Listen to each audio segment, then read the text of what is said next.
Պաշտպանության նախարարության զինվորական զորակոչի և զորակոչի ազգային գործակալության անունից Շիդաքարթլի և Սամսխե Ջավախեթի տարածաշրջանային կենտրոնի Ինոսմինդայի մունիցիպալ բաժինը շնորհակալագրեր է հանձնել այն զորակոչիկների ընտանիքների անդամներին, ովքեր կամավոր ընտրել և կամավոր որոշում են կայացրել ծառայել զորակոչիկների 8 ամսվա ազգային զինվորական ծառայությանը 2025 թվականի առաջին փուլում։ Մեր հայրենիքին ծառայելը արժանի է մեծագույն հարգանքի և գնահատանքի։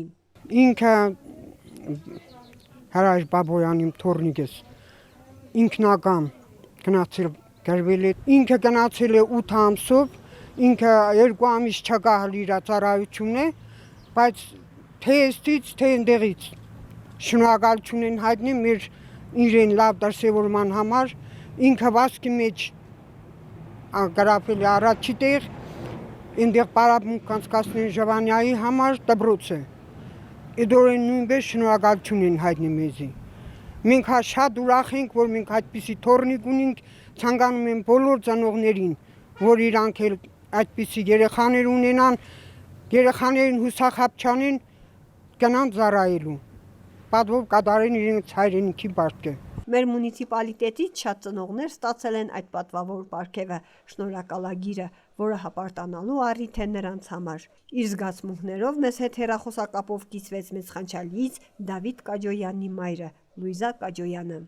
Ծառայելու գնացել է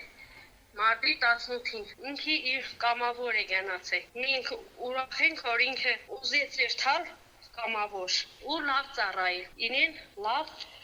մեծ խանչալու գնացել են 3 հոգի, ինքը 2 հոգի է ուրիշ տեղը։ Ինոնք շատ լավ ծառայել են, ինոնց ծնողներն են ստացել են պատվոգարիր, վայնկոմատին այդ պատվոգարիրը բերել են ապրիլի 24-ին է, հաստատ չի հիշել, 24-ին։ Հետ ես պատահական ինենք դուրը թակեցին դուսելա, զարմացա, ես տեսա օրաման վայնկոմատի մարդ, ես զարմացա, ես չհասկացի, չգիտա որ ինքը ինչու համար են իրենք եկել։ Մինման վախեցա, այսինքն, ասի կարող է ման է պատահել է, բայց չէ։ Իրենք ինձ շնորհակալություն հայտնեցին, որ այդ ման տեղա եմ դաստիարակե ու տեղի պատվոգիր է։ Վրաստանի պաշտպանության ուժերում ծառայելը ոչ միայն ծառայում է երկրի անվտանգության ամրապնդմանը, այլև ամրապնդում է երիտասարդների պատասխանատվությունը, կառուցում նրանց անկախությունն ու պրոֆեսիոնալիզմը։